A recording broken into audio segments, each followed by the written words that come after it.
देखिए बाबू, आज हम आप लोगों को बल यानी फोर्स पढ़ाने वाले। बल यानी क्या पढ़ाने वाले हैं? फोर्स। देखिए बल क्या है? बल एक प्रकार का धक्का या खिंचाव है। कोई वस्तु है, हम उसको धक्का दे रहे हैं या फिर उसको हम खींच रहे हैं, तो वो क्या कहलाता है? बल कहलाता है। बल का जो ऐसा ही मात्रक होता है न्यूटन होता है। हम बल को किस में मापते हैं? न्यूटन में मापते हैं। आपसे पूछेगा कि बल जो है, बल का ऐसा ही मात्रक क्या है, तो आप लोग क्या कहिएगा? न्यूटन। क्या कहिएगा? न्यूटन। इसको न्यूटन यानी न्यूटन एन से डिनोट करते हैं, समझे ना? बल को हम न्यूटन में मापते हैं, समझे ना? अब बल समझ गए। बल का परिभाषा आपसे पूछेगा तो आप शॉर्टकट में भी बता सकते हैं कि बल एक प्रकार का धक्का या खिंचाव है। बल एक प्रकार का धक्का या खिंचाव। या फिर आप और ज्यादा बोलना चाहते हैं तो आप और ज्यादा बोल सकते हैं कि बल एक ऐसा प्रभाव है जिसकी सहायता से हम किसी गतिशील वस्तु की गति की अवस्था में परिवर्तन कर सकते हैं। मान लीजिए कोई गतिशील वस्तु है, कोई आ रहा है, मान लीजिए साइकिल से कोई आ रहा है, हमारे पास बल होगा तो हम उसको रोक सकते हैं। यानी गतिशील वस्तु को विराम की अवस्था में लेकर आ सकते हैं, या फिर विराम की वस्तु को गति की अवस्था में लेके जा सकते हैं, या फिर किसी गतिशील पिंड या वस्तु को हम उसको शून्य की अवस्था में लेकर आ सकते हैं। कोई गतिशील साइकिल से आ रहा मेकाय को रोक दिए तो उसका अवस्था शून्य हो गया, तो अवस्था में परिवर्तन कर सकते हैं। तो लेंथी प्रोसेस अगर परिभाषा लिखल चाहता है तो लिख सकता है कि बल एक ऐसा प्रभाव है जिसकी सहायता से हम किसी गतिशील वस्तु को विराम की अवस्था में, या विराम की वस्तु को गतिशील की अवस्था में, या फिर किसी गतिशील वस्तु को दिशा में परिवर्तन कर सकते हैं। उसे क्या कहते हैं? बल कहते हैं। बल देखिए, बल दो प्रकार का होता है, एक संपर्क बल होता है और एक असंपर्क बल होता है। अब संपर्क बल किसे कहते हैं?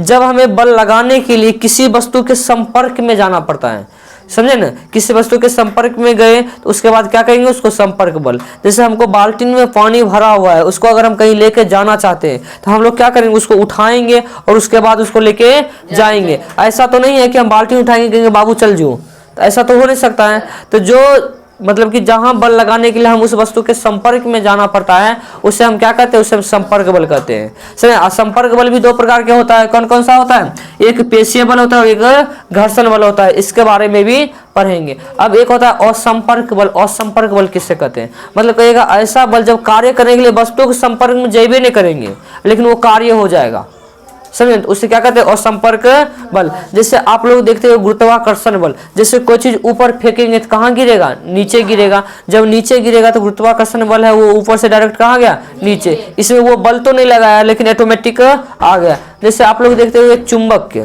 दो चुंबक होता है आपस में, या फिर लोहे का कील देखिए, उसके पास क्या होता है? चुंबक लेके जाइएगा, दूरी में ही रहता है तो उसको क्या करता है? खींच लेता है। तो उसे हम क्या कहते हैं? चुंबकीय बल। उसके संपर्क में गया नहीं और वो भी काम कर गया, वस्तु ऑटोमेटिक अपने पास आ गया, तो उसे हम क्या कहते हैं? असंपर्क बल कहते हैं, समझे ना? ये भी दो प्रकार का होता है। आप इसका परिभाषा डिनोट करना चाहते हैं तो कर सकते हैं। बल क्या है? बल एक प्रकार का धक्का या खिंचाव है। बल जो है, बल का ऐसा मात्र क्या होता है? न्यूटन, जिसको हम क्या करते हैं? एन से डिनोट करते हैं। बल दो प्रकार का होता है, एक संपर्क बल होता है और एक असंपर्क बल होता है। संपर्क बल किसे कहते हैं? जब दो वस्तुओं के कार्य करने के लिए एक दूसरे के संपर्क में आना पड़ता है उसे हम क्या कहेंगे? संपर्क।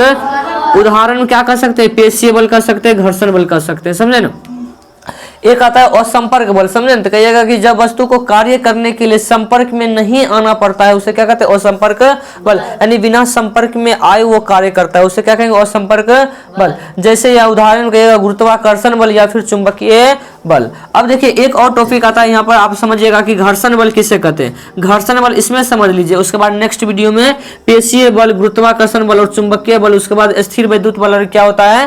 पेशीय बल और क्या होता है उसको बारे में जानेंगे। देखिए घर्षण बल किसे कहते हैं? देखिए जब दो वस्तु एक दूसरे के संपर्क में आएगा और मतलब कि गति करेगा तो वो गति का विरोध करेगा। जैसे मान लीजिए कि सड़क है और साइकिल है, तो सड़क तो यूं है, साइकिल अगर यूं जा रहा है, मान लीजिए कि ये कोई यह सड़क है, ये क्या है? सड़क। मान लीजिए इस पर कोई गाड़ी जा रही है, इस पर क्या जा रही है? कोई गाड़ी जा रही है, तो गाड़ी मान लीजिए ये गाड़ी है, समझे? या फिर मान लीजिए कोई लड़का जा रहा है, मान लीजिए क्या कोई लड़का जा रहा है, तो अगर कोई लड़का जा रहा है तो समझे ना वो इस दिशा में जाएगा, इस दिशा में मूव करेगा यानी गति करेगा।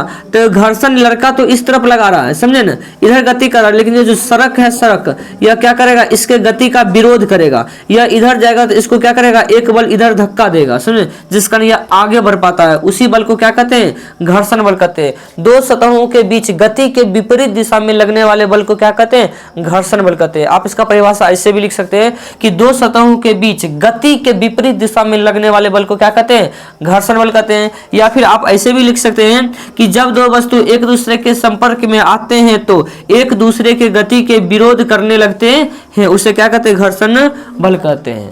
समझे ना। इतना तो आज का टॉपिक हो गया, इसको नोट कर लीजिए, समझे ना। स्क्रीनशॉट लेना चाहते हैं तो ले सकते हैं।